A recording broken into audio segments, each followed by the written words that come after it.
બોલો માળવાળી મેલડી માની હવે આમ તો અવારનવાર જાહેરાત થઈ ગઈ છે સમૂહ લગ્નની, પણ પહેલી વખત આવતો ખ્યાલ ન હોય. માતાજીએ જાહેરાત કરી દીધી છે કે આવતા રવિવારે તારીખ 1-2-2026 મહાસુદ પૂનમ અને રવિવાર તમામને કુટુંબ સાથે અહીંયા સમૂહ લગ્નમાં પધારવા માતાજીએ આમંત્રણ દીધેલ છે. એટલે તમામને આવવાનું છે. જે થાય સેવા કરવાની સહકાર આપવાનો છે. બાકી વાત જેની પાસે પહોંચબુક લઈ ગયા, બાર ગામ વાળા સેવકો લઈ ગયા હોય, સેવક સિવાયના કોઈ પણ લઈ ગયા હોય તો છેલ્લામાં છેલ્લો બુધવાર સાંજ સુધીમાં આ પહોંચબુક મારી પાસે તમારા નામ લખેલા છે જમા કરાવી આગળનો અમારે હિસાબ કમ્પ્લીટ કરવાનો છે. બીજું કે કરિયાવર જેને પણ ભાઈઓ બહેનોએ લખાયેલો એ મારા ચોપડામાં જે અમુકના બાકી નામ બોલે છે, ફોન સ્વિચ ઓફ બોલે છે, તો વહેલી તકે કરિયાવર તમે અહીંયા પહોંચાડો તો અમે 5 દીકરીઓને સરખા ભાગે આપી શકીએ.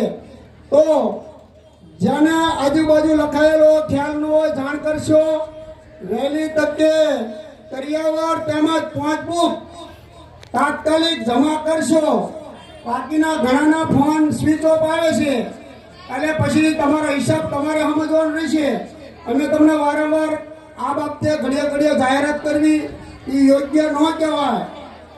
એટલે જેને સેવા ભાવીને નામ લખાવવું હોય, 10-15 જણા હોય, સંગઠન હોય, કોઈ મંડળ હોય, કેમ કે આશરે માતાજી એવું કીધું છે 40-50 હજાર માણસોની અહીં સંખ્યા થશે તો સેવકોની જરૂર પડશે. સ્વેચ્છાએ જેને સેવા કરવી હોય ના નથી, પણ એવી રીતે સેવા કરવાની કે જ્યાં તમને મૂકવામાં આવે ત્યાં તમારે સતત 2 થી 3 દિવસ ઊભા ખડા પગે રહેવાનું રહેશે. સ્થળ છોડવાનું નથી અને બધાનો સહકારની જરૂર છે. આપણે બધા સાથે રહીને સહકારથી કામ કરશો અને એ માતાજી તમને એવું હવા ઘણું કરી દેશે. એટલે અહીંયા કોઈને કહેવું ન પડે, અવ્યવસ્થા ક્યાંય સર્જા નહીં. સાધનથી માંડીને પોતાના સાધન લાવો, કોઈ પણ જે વસ્તુ હોય ત્યાં પાર્કિંગની જગ્યાએ પાર્કિંગમાં મૂકવું. સેવકોને વારંવાર ટોકવા ન પડે. આ સ્થળ એક ધાર્મિક છે અને ધાર્મિક સ્થળ પર આ સામાજિક કાર્યક્રમ, સામાજિક કામ થઈ રહ્યું છે. જે આ દીકરીઓ છે એ 5 અનાથ છે. તમે જોશો, મેં તો એના રૂબરૂ ઘરે જઈને જોઈ આવ્યો છું કે એ લોકોની પરિસ્થિતિ કેવી છે. ઘણી જગ્યાએ તો એક જ દીકરી છે, વાંહે કોઈ કુટુંબ નથી. તો અહીંયા આવી દીકરીઓને કરિયાવર આપવો અથવા તમારી હાજરી, તમારું સેવાનું કામ આ યોગ્ય જગ્યાએ છે. એ 5 દીકરીઓને આનંદથી એમ લાગે કે આ માતાજી, જો માતાજી કીધું છે કે ના મા બાપ બન્યા છે, હું એમ કીધું હું ભાઈ બન્યો. એટલે જો આ કામ માતાજી કરતા હોય તો આપણે એવું નથી કે પૈસો આપી કરિયાવર, પણ તન મન ધન જ્યાં જ્યાં જરૂર પડે ત્યાં આપણી સેવાની લાભ આપશો. અહીંયા સેવા કરેલી તમારી ફેલ થશે નહીં. બોલો માળવાળા મેલડી માની.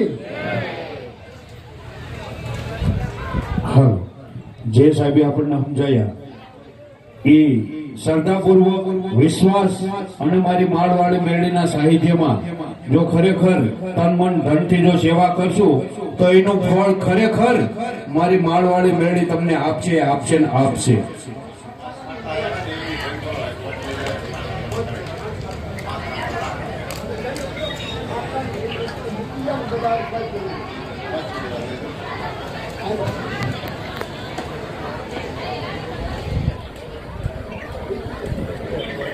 હાલો, જે કરિયાવરની વસ્તુ જે મેકી ગયા છે એ ભાઈ માસ્તરભાઈ આવતા રહે, અને જે ખાટલા લઈને આવ્યા છે ને એ ભાઈ પણ મને માસ્તરભાઈ આવતા રહેજો.